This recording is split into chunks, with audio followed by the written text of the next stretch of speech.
Un saludo a todos. La gracia de Dios more en la vida de cada uno de ustedes. Seguimos con esta serie sobre escatología, con este breve panorama que estamos dando sobre escatología, estudios introductorios, para que usted pueda conocer de forma básica lo que es esta área de la teología sistemática. Hoy, como ya vimos lo que es el estudio del infierno, cuáles son los términos que utiliza la Escritura para eso. Vamos a seguir asimismo en la misma línea y vamos a dar las perspectivas que hay sobre el castigo eterno, el universalismo, el aniquilacionismo, el castigo eterno y otros usos o otras posturas que hay dentro de las escrituras. Aunque en los 20 siglos de la fe cristiana siempre han aparecido perspectivas que no son ortodoxas sobre la doctrina del castigo eterno, parece que en los años recientes ha habido un cambio hacia una visión suavizada sobre el infierno. Por ejemplo, Clark Pinnock se lamenta y dice: ¿cómo pueden los cristianos proyectar una deidad de semejante crueldad y rencor, cuyos métodos de acción incluyen causar la tortura eterna sobre sus criaturas, no importa cuán pecaminosas hayan sido? Con seguridad, un Dios que obre así estará más cerca de parecer a Satanás que Dios, al menos desde cualquier normativa moral y desde el mismo evangelio. Hay un cambio en el evangelismo. Por ejemplo, James Hunter también dice que hay varios estudios en los cuales se revelan que surgen las certezas doctrinales suavizadas entre los estudiantes fundamentalistas de las universidades y los seminarios cristianos.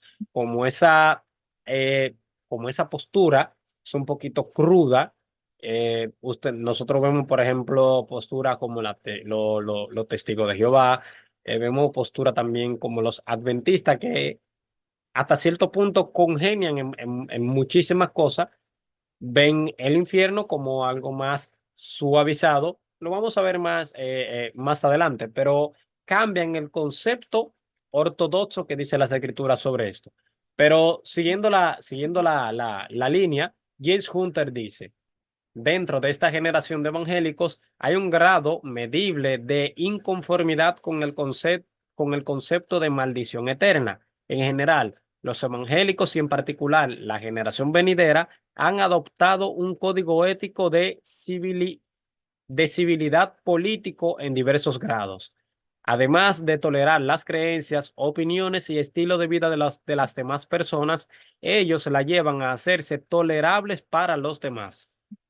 El dogma crítico no es ofender, sino ser gentil en las relaciones sociales y civiles. Semejante estilo religioso implica la ausencia de énfasis sobre los aspectos más ofensivos del evangelicalismo, como las acusaciones de herejías, pecado, inmoralidad, paganismo, cuestiones de juicio, ira divina, maldición e infierno. Yo le puedo decir a manera personal que hace muy poco estuve viendo un canal que estaba hablando sobre eso del infierno y veía esa postura tan humanista, porque no salía de la Biblia, esa forma tan humanista de ver el infierno, por ejemplo, y de entender de que eso no era un castigo eterno, de que el infierno como tal no existía, de que eh, las personas al final iban a ser salvas y un sinnúmero de cosas, y créanme que totalmente me impacté porque incluso la persona dice defender la verdadera fe. Entonces como que me turbó bastante ver eso. Pero bueno, cada quien con su postura, las escrituras están ahí y lo que hay que ser fieros y claros en lo que las escrituras dicen. Vamos a ver ahora lo que son las perspectivas sobre el castigo eterno. Aclaro que no van a ser exhaustivas porque si no la clase sería demasiado larga. La primera es el universalismo. ¿Dónde comienza esta postura? Orígenes fue un fuerte proponente de la ausencia del castigo eterno. Orígenes, todo el mundo sabe que es del año 185 al 254 después de Cristo. Orígenes enseñaba que las amenazas del castigo eterno solo eran exhortativas. Él admitía que el sentido gramatical de los términos bíblicos enseña el fuego eterno e inextinguible, pero lo considera como un engaño intencional y de gracia de parte de Dios para disuadir a los hombres de pecar.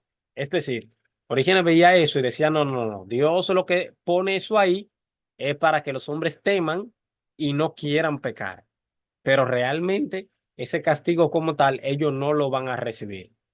Orígenes se olvida con eso que supongamos que personas de hoy que no les importa el tema del infierno y dicen que como quiera van a seguir con su pecado, ¿qué Dios va a hacer con esa persona? No sé si entienden. Entonces, eh, no hace sentido esa postura, pero como quiera, es uno de los padres de la iglesia que lo enseñó de esa manera para que ustedes entiendan que dentro de los padres de la iglesia también habían herejía. Nosotros tomamos lo que se aferra más a las escrituras y lo otro lo rechazamos. Lo que decían los padres de la iglesia no era palabra de Dios. Eran interpretaciones de personas que muchos de ellos aprendieron con los apóstoles, con discípulos de los apóstoles, pero no quiere decir que eran infalibles como tal, porque los apóstoles estuvieron con Jesús y durante un tiempo no entendían la cosa que ellos decían, que él decía, la malentendían. Entonces, asimismo, pueden hacerlo los padres de la iglesia perfectamente. También Orígenes enseñó que a la larga habría una restauración individual de todos, incluyendo de Satanás, los sodomitas y todos los demás. Una herejía total. Orígenes apeló a lo que es Juan 17 del 20 al 21, Primera Corinto 15, 25, Efesios 13, Filipenses 2, del 10 al 11 para respaldar lo que es el universalismo, que cuando Pablo dice que toda lengua confesará que Jesús es el Señor para toda carne. Él entendía que esa toda lengua incluía incluso a las personas que murieron sin aceptar al Señor y que después de la muerte iban a confesar que Él era el Señor para la gloria de Dios y por tanto se podían salvar. Le dije, vayan buscando la cita en su casa para no dar demasiada cita y hacer el estudio bastante largo que se haga muy pesado. Aunque también otro, Karl Barth, no es explícito en sus escritos, muchos creen también que él enseñaba el universalismo. Por ejemplo, C.H. Dodd vio el universalismo en Romanos capítulo 11, versículo 32 y dijo, en otras palabras, la voluntad de Dios es que toda la humanidad sea salva al final. También lo vio en Romanos capítulo 8, versículo 18 al 23, Efesios 1:20, Efesios 3 del 6 al 10 y Colosenses 1:20 también. Jonathan Robinson también, el liberal británico, dijo, mientras permanezca un solo pecador en el infierno, Cristo sigue en la cruz. No hay especulación. Es una declaración basada sobre la misma necesidad de la naturaleza de Dios. En un universo de amor no puede haber un lugar que tolere una cámara de horrores ni infierno al mismo tiempo que no sea un infierno para Dios. Él no puede soportar, pues eso sería la burla definitiva de su naturaleza y eso no va a pasar. ¿Se fijan ese tipo de lenguaje casi manipulador que ellos usan? A mí sí, creo que una de las únicas declaraciones, siéndole honesto, que me pusieron a pensar fue un video, una vez que me enviaron, que una persona decía, es un adventista, y que él decía que un infierno eterno no acabaría con el mal, sino que lo perpetuaría. Y el fin último de Dios sería acabar con el mal. Y aunque bíblicamente no es así, filosóficamente puede hacer sentido. Y me quedé como con esa cuestión y dije, puede disuadir a personas que no tengan un buen fundamento bíblico y también una base filosófica por lo menos promedia. Entonces, las posturas que nosotros vamos a ir viendo, aunque utilizan medianamente la Biblia, tienen más sentimiento y humanismo que teología per se ortodoxa.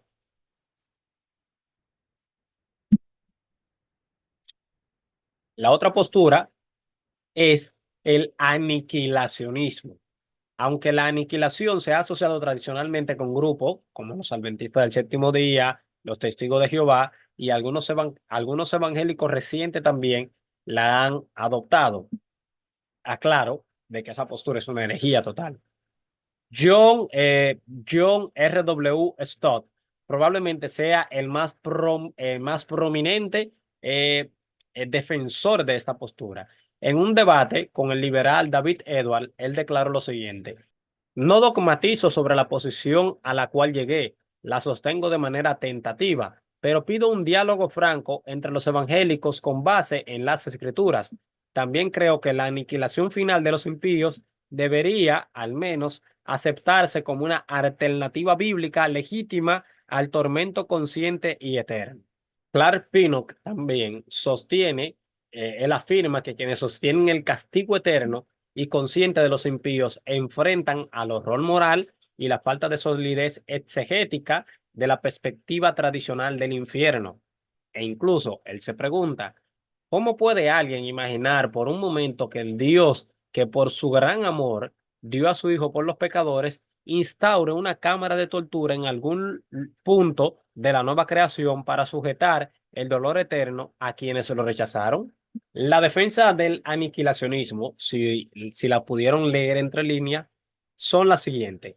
A partir de las escrituras, afirma que solo Dios es inmortal, lo dice en la primera carta a Timoteo 6:16.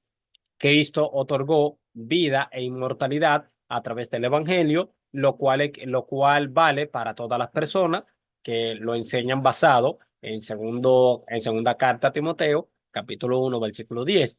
El punto número 2, como en el caso de Pinot, ¿verdad? La defensa del aniquilacionismo está más relacionada con su repulsión moral que con consideraciones exegéticas, como él mismo admite.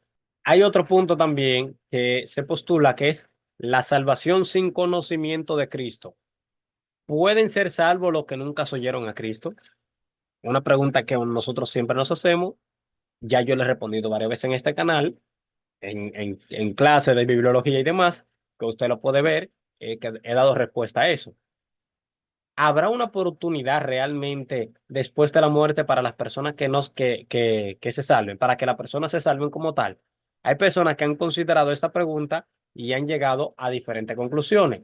Seguimos. Clark Pinot cree que las personas que no han oído a Cristo no están necesariamente condenadas al infierno. Y él dice, de una cosa podemos estar seguros: Dios no abandonará en el infierno a quienes no lo conocen. Por lo tanto, no declinaron su ofrecimiento de gracia. Aunque no nos ha dicho cuál es la naturaleza de su plan, no podemos dudar de la existencia de la bondad de dicho plan. También Donald Bloch, él cree que las personas tendrán una oportunidad de salvarse después de la muerte, incluso de trasladarse del infierno al cielo. Y él afirma, el castigo en el infierno es punitivo y correctivo. No obstante, no queremos ponerle límites a la gracia de Dios. No excluimos la posibilidad de que finalmente algunos se trasladen del infierno al cielo. De la ciudad santa, de la ciudad santa dice que sus puertas están abiertas de día y de noche, lo cual significa que el acceso al trono de la gracia es posible continuamente. Las puertas del infierno están cerradas con llave, pero solo por dentro. Podemos afirmar la salvación al otro lado del sepulcro.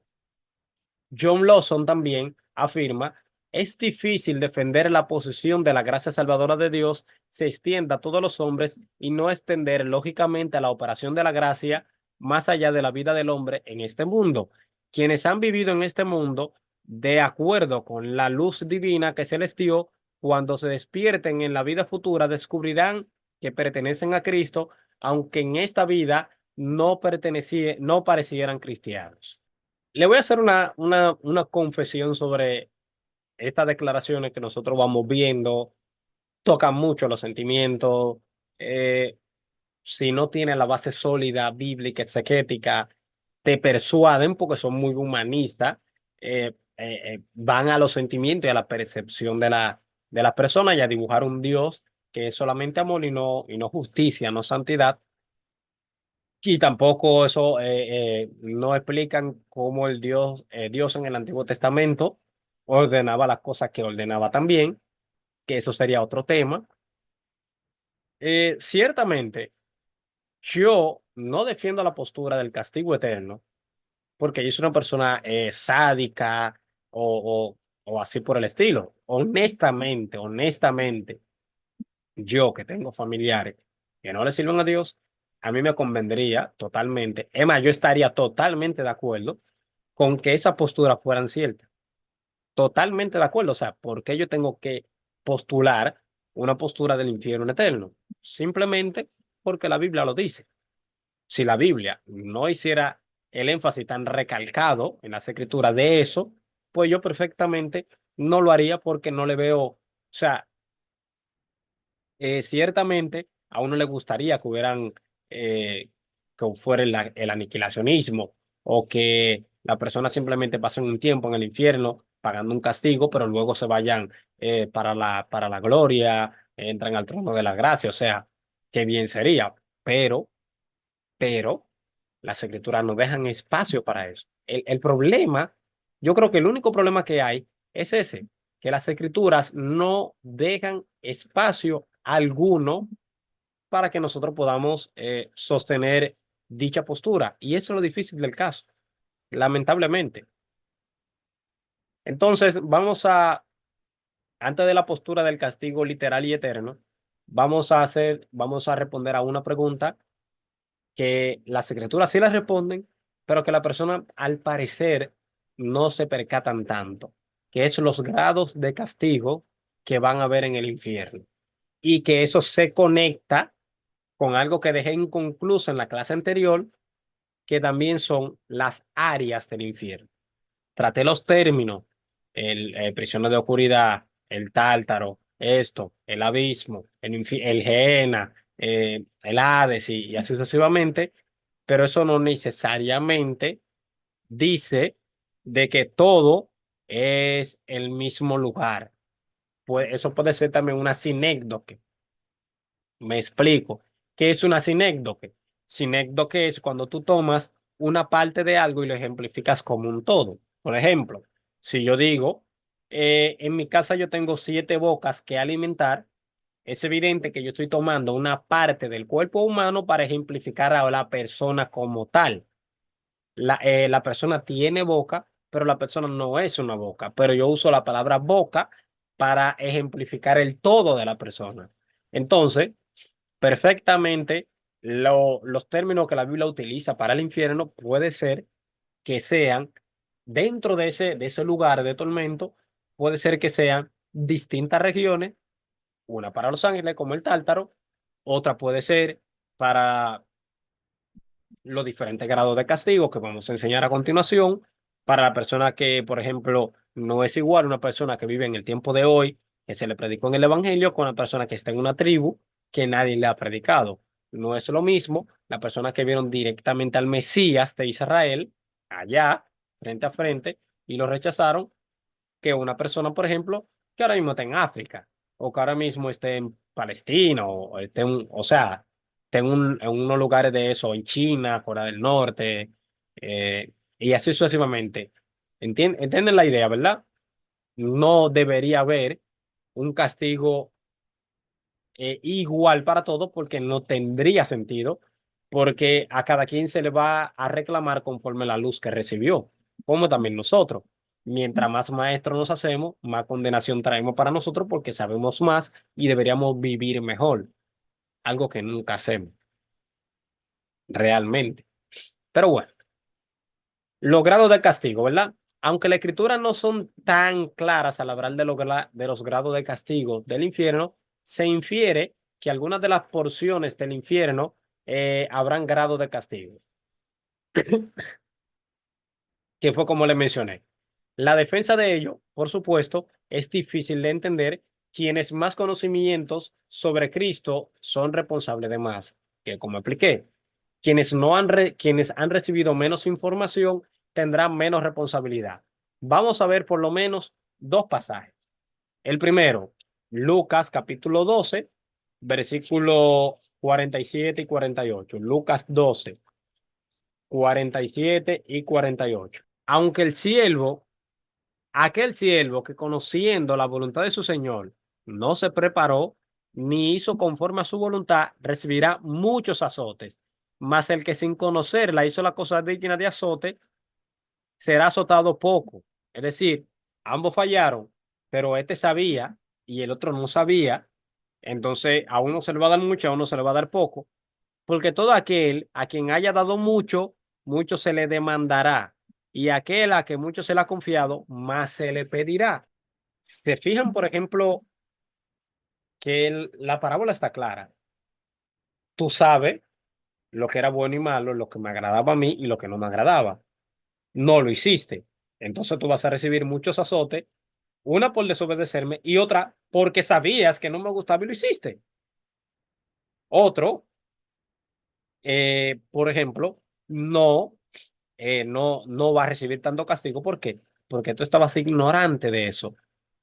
En la ignorancia no te exime del castigo, pero sí te exime de una pena máxima o de un castigo máximo, sino que va a haber un castigo más reducido. Por eso que yo digo que esos términos que la Biblia utiliza para el infierno tienen que ser obligatoriamente lugares diferentes para castigos diferentes. Bien, va a haber prisiones de oscuridad, va a haber encarcelamiento de ángeles, o hay hoy en día encarcelamiento de ángeles, y hay hoy en día espíritu en prisiones de oscuridad. Van a haber otras personas que van a estar directamente en un castigo más fuerte, donde será el lloro y el crujir y la gente y demás. Por ejemplo, Mateo también 10:15 revela este pensamiento, y también Mateo 11:22 revela lo mismo. Las naciones paganas no tienen el mismo conocimiento de la verdad de Dios y de Cristo que ha recibido Israel, por ejemplo. ¿Verdad? Debido a que Judas era discípulo y por ello recibió más cantidad de información, le hubiera resultado mejor no haber nacido por el castigo tan grande que le esperaba. ¿Se fijan? A la verdad el Hijo del Hombre va según lo que está determinado. Mas hay, porque en el Hijo del Hombre es entregado, bueno le fuera no haber nacido. ¿Pero por qué? Porque tú estás conmigo, Señor. Tú comiste conmigo, viste los milagros. Yo te mandé en la misión de los 70 en Lucas y tú hiciste milagros. Y viste que los demonios se sujetaban en tu no, en el nombre mío, que yo le delegué a ustedes para las misiones. Judas hizo milagros. Se infiere del texto en la misión de los 70 y cuando ellos volvieron lo que dijeron. ¿Y qué Jesús le dijo? Procuren de que su nombre tenga escrito mejor en los reinos de los cielos.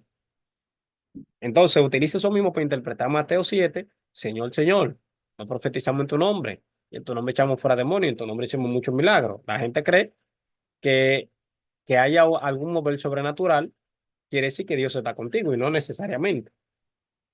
Por eso es que yo le digo, deje de estar alabando de que hombre de Dios, de que porque Dios de que lo usó, según usted cree, que Dios lo usó en un momento, hizo un milagro, se sanó. Ay, no, Dios está con ese hombre, es un siervo. No es falso. No, mentira. Y comienzan a defender personas. Yo no hago ese tipo de contenido aquí, de estar difamando personas. Pero le digo, usted deje de ser tan crédulo y tan tonto también sobre esos temas y entienda que el hecho de que una persona eh, por ejemplo, Dios pueda intervenir sobrenaturalmente y hacerle un milagro a esa persona, no quiere decir que Dios está respaldando a ese hombre. No tiene nada que ver con eso. Judas hizo milagros, se lo dije. La misión de los 70, Judas estaba ahí y fue. Y volvieron para atrás y dijeron que los demonios se sujetaban en el nombre de Jesús. ¿Por qué? Porque era una autoridad que fue delegada a ellos. Judas gustó del don celestial, fue hecho partícipe del Espíritu Santo, gustó la buena palabra de Dios, gustó los poderes del siglo venidero, pero sin embargo le dio para atrás y vendió al Mesías, y por eso va a recibir un mayor castigo porque estuvo mayor iluminación. Finalmente, con ese punto, Dios juzgará a las personas de acuerdo con sus obras, que eso es lo que enseña Apocalipsis capítulo 20, versículo 12.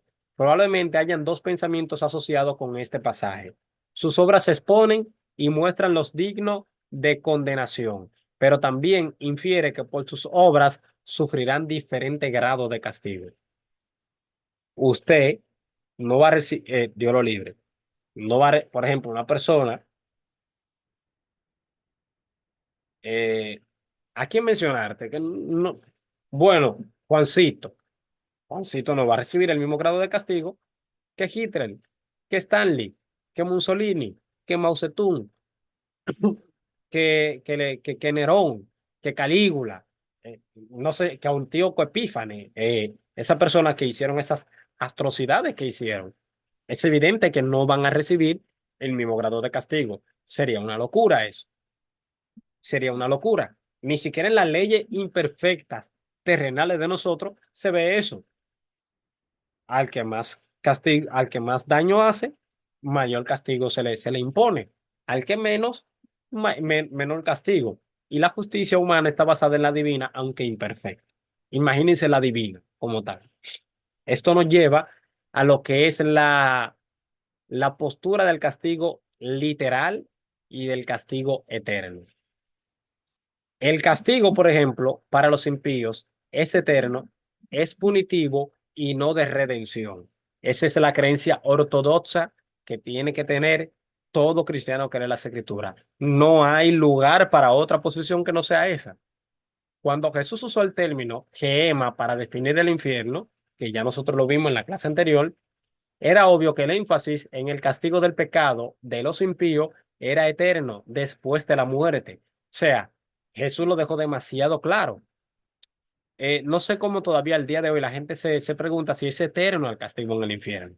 El término aionion, ¿verdad? Que se utiliza en Mateo 5, 25, 46, hace necesario entender el castigo como eterno y sin fin. El mismo adjetivo eterno que se utiliza para las ovejas y los cabritos se define tanto para el castigo como para la vida. O sea, e irán esto al castigo eterno y los justos a la vida eterna. Entonces no puede ser que el castigo, que la vida sea eterna y el castigo no sea eterno. Gramaticalmente no tiene sentido porque está conectado. Está conectado. El Señor conoce el camino de los justos, mas la senda de los malos perecerá. Se levantarán en el último tiempo, uno para vida eterna y otro para vergüenza y confusión perpetua. Utilizan los mismos términos, sinónimos. Entonces es evidente que el mismo tiempo que dure la vida del creyente, va a durar también la del impío. Eso es lo que enseña la Escritura. No tenemos por qué suavizarlo. Usted, si se siente mal con eso, bueno, vuelva a ser juez, siéntese con Dios, hable con él y dígale, mira, no estoy de acuerdo. La Biblia lo dice, pero yo no estoy de acuerdo. Es una posición que usted puede tomar, usted es libre de hacerlo. Ahora, bíblicamente, no hay forma de justificar esa postura de que no haya un castigo eterno. Por ejemplo, Larry Dixon dice, el destino eterno de los impíos, las cabras, parece equivalente al destino eterno de los justos, las ovejas. Concluir que el destino de los justos es cuantitativo, pero el de los impíos no, o que la vida eterna indica posesión, mientras que castigo eterno indica efecto eterno, es forzar el texto. Harry Buis también dice aionios se usa 66 veces en el Antiguo Testamento, 51 para la palabra felicidad de los justos, 2 para la duración de la gloria de Dios, 6 donde no cabe duda que, que su significado es eternidad y 7 para el castigo de los impíos. De la terminología Jesús utiliza, la que Jesús usa, se infiere que el castigo es literal y es eterno y que el fuego es literal. Hay personas que dicen, Feliberto, ¿cómo es posible que si el infierno es un lugar espiritual, haya un fuego literal cuando el fuego es materia y se crea, por ejemplo, en un planeta que tenga un oxígeno de tal forma, una capa de ozono y así sucesivamente? En los otros planetas no se prende fuego, por si usted no sabía.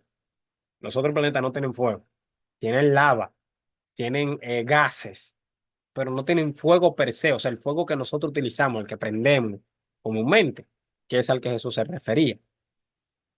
Pero ¿qué pasa? Es que en ninguna parte de las escrituras el infierno dice que es un lugar espiritual. Yo le dije en la clase anterior y en esta, de que usted va a recibir un cuerpo de resurrección para vida eterna en la nueva Jerusalén, que es la nueva tierra renovada, y asimismo el impío dice que va a ser resucitado con un cuerpo un cuerpo de corrupción para sufrir el castigo. Es un cuerpo físico, como es el cuerpo físico de resurrección, como fue el cuerpo físico de Jesús, que comía, bebía y que lo podían tocar y ver. Entonces, así como nosotros vamos a poder comer, porque vamos a tener esos, perdón, porque nosotros vamos a tener evidentemente los nervios, los sentidos, todo, todo. Asimismo también usted, bueno, perdón, el que se condene va a recibir un cuerpo que va a poder sufrir el castigo. Eso no es simbólico, eso no es un lugar espiritual, es un lugar físico. Por eso que yo digo que tiene que ser evidentemente un planeta alterno a la Tierra, donde puedan caber todas las personas y donde puedan estar, por ejemplo, los que se condenen. No creo que en la nueva Tierra, la renovación de este planeta, puedan caber todas las personas que se pierden. No sería posible. ¿Entiende? Y además la habitabilidad de la nueva Tierra no va a permitir un lugar de tormento así, porque la creación va a ser nuevamente buena en gran manera y va a ser restaurada y limpiada del pecado. Entonces, aunque es una conjetura mía, yo creo fielmente de que va a haber un planeta alterno, por lo que le digo, que la Biblia pone al impío y al justo en paralelo, pero con resultados distintos. Ambos van en un camino, solamente que con destino distinto. Ambos creen en dioses distintos, ambos hacen obras, pero distintas. Asimismo, ambos vivirán en la otra vida en lugares distintos. Entonces, eh, el- en, en la, en la terminología que Jesús usa, se refiere directamente a un castigo de fuego literal. Por ejemplo, usted se busca Mateo 5:22, Mateo 5:30, por ejemplo, Mateo 13, del 29 al 30 también, que está perfectamente tipificado eso. La historia de Lázaro y el rico indica que el infierno es un lugar de tormento de fuego también, que aunque es una parábola, lo sabemos, está ejemplificando una verdad literal, que las parábolas se basan en eso. Aunque es en un lenguaje parabólico, lo que enseña es real, porque tú no me puedes decir que no son real si cuando Jesús habla del reino de los cielos, lo abre en parábola en Mateo 11, 13, y aunque lo utilice en un lenguaje parabólico, lo que describe es real. El reino va a estar lleno de gente buena, gente mala. El reino de los cielos va a comenzar pequeño y luego se va a expandir. Eso es literal, porque la iglesia llevará a cabo esa misión y así sucesivamente. Entonces no veo la dificultad con eso. También se describe el infierno como un lugar de tinieblas. ¿Dónde enseña eso? Mateo 25:30. Ello sugiere un castigo muy alejado del reino. Quiere decir, nuevamente, eso da pie a la postura que yo tengo. Yo no le he escuchado eso a nadie, de verdad. Eso lo inferí una vez que me hicieron una pregunta y empecé a darle vuelta a ese asunto y dije, hey, tiene que ser así necesariamente, aunque la Biblia no lo diga directamente, porque la Biblia no habla de otro planeta. O sea, no habla de otro planeta, solamente habla de la Tierra, el Sol, la Luna y las estrellas, no más.